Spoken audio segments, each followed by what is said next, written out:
رات کا لاشوں کی بے حرمتی کی پے در پے واقعات پاکستان میں معاشی ناہمواری اور نفسیاتی امراض میں اضافے کی طرف اشارہ کرتے ہیں۔ حالیہ واقعات میں نظر ڈالیں تو پہلا واقعہ بکھر میں پیش آیا، جہاں درندہ صفت ملزمان نے قبروں سے مردوں کو نکال کر ان کا گوشت نکال کر کھایا اور بعد ازاں اس جرم کا اعتراف بھی کیا۔ ایسا ہی ایک اور لرزاخیز واقعہ کراچی میں پیش آیا۔ پاپوش نگر قبرستان سے خواتین مردہ لاشوں کو نکال کر ان سے بے حرمتی کرنے کا واقعہ پیش آیا۔ اب تیسرا واقعہ گڈاب کراچی میں پیش آیا، جہاں تازہ قبروں سے بچوں کی لاشوں سے اعضاء نکالے گئے۔ لاشوں کو نکال کر بے حرمتی کے ان واقعات سے عوام میں خوف و ہراس پایا جاتا ہے اور زندہ لوگوں کے ساتھ اب مردوں کی حفاظت کی فکر بھی لاحق ہو گئی ہے۔ اعوذ باللہ من الشیطان الرجیم، بسم اللہ الرحمن الرحیم۔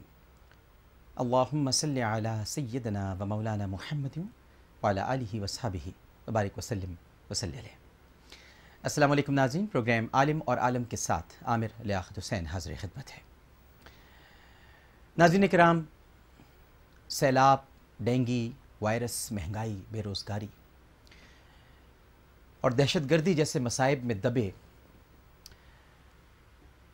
ہم سب زندہ تو ہیں اور ڈر ڈر کے جی ہی رہے تھے، مگر صورتحال اس وقت انتہائی لرزہ خیز اور دل ہلا دینے والی ہو گئی جب معلوم ہوا کہ مردے بھی اب ظالموں کے ہاتھوں محفوظ نہیں رہے۔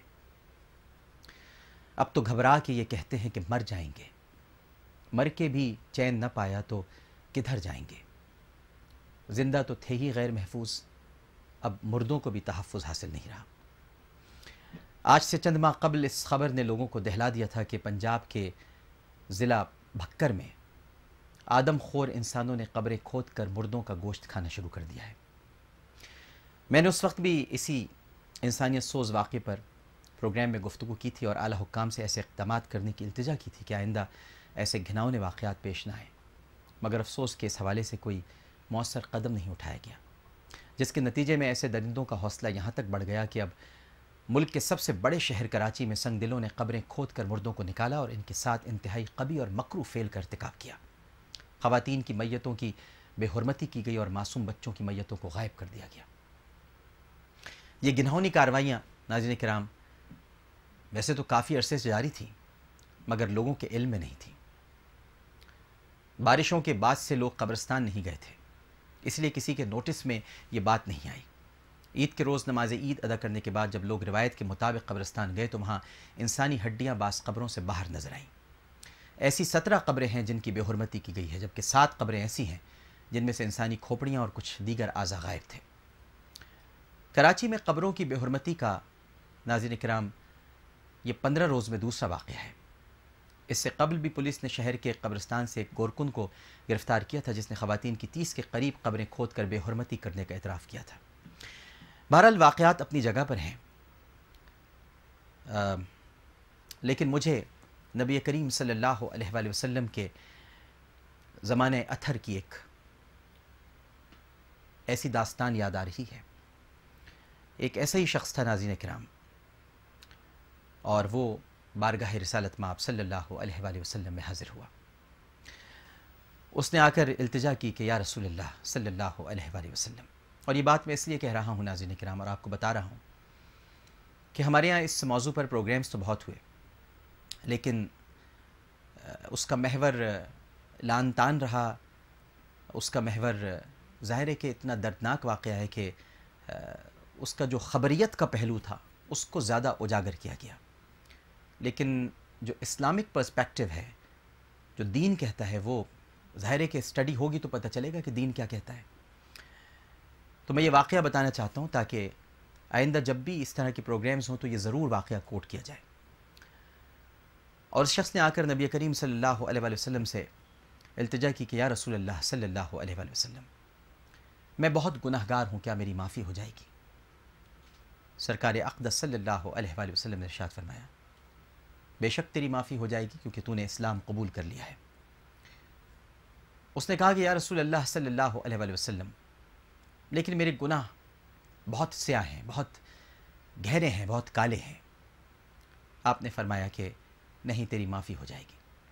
اس نے پھر کہا کہ یا رسول اللہ، میں بہت گناہ گار ہوں، آپ اندازہ نہیں کر سکتے کہ میں نے کیا گناہ کیا ہے۔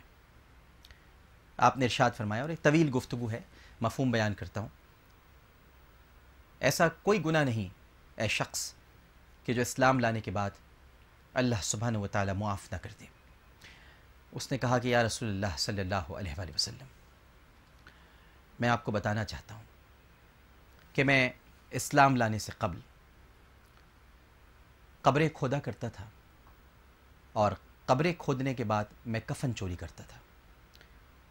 ایک دفعہ میں نے ایک قبر کھودی، اور وہ ایک عورت کی قبر تھی۔ جب میں نے اس کا کفن اتارا تو مجھ پر شہوت غالب ہوئی، اور میں نے پھر اس عورت کے ساتھ بے حرمتی کی۔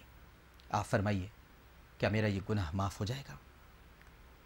ناظرین کرام، راوی بیان کرتے ہیں کہ یہ بات سننے کے بعد آپ نے اپنے چہرے اقدس کو پھیر لیا اور ارشاد فرمایا، اگر تو اسلام قبول نہ کر چکا ہوتا اور میرے پاس نہ آتا تو قسم اس پروردگار کی جس کے قبضے میں محمد کی جان ہے، میں تیرے قتل کا حکم دیتا۔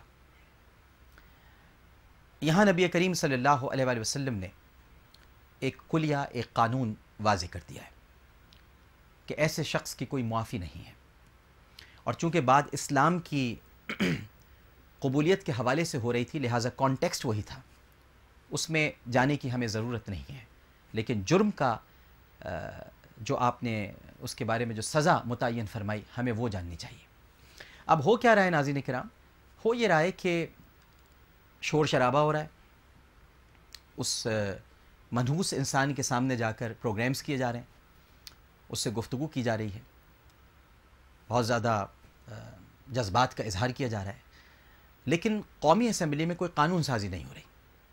اگر آپ قانون کا مطالعہ کریں تو آپ کو یہ پتہ چلے گا کہ اس جرم کی سزا صرف 1 برس ہے، جبکہ ہونا یہ چاہیے کہ قانون سازی ہو، جیسے کہ کل ہماری بہن ڈاکٹر دونیا عزیز نے، جو میری کالیگ بھی رہی ہیں، میں ان کو مبارکباد بھی پیش کرتا ہوں کہ انہوں نے قومی اسمبلی میں ایک بل پیش کیا جس کے بعد اب خواتین کی جبری شادی نہیں ہو سکتی، اور اگر کوئی بدلہ صلح یا ونی یا اور جو رسومات ہیں بےہودہ قسم کی، ان کے تحت اگر کوئی کوشش بھی کرے گا تو وہ جرم گردانا جائے گا اور اس کی سزائیں مقرر کر دی گئی ہیں۔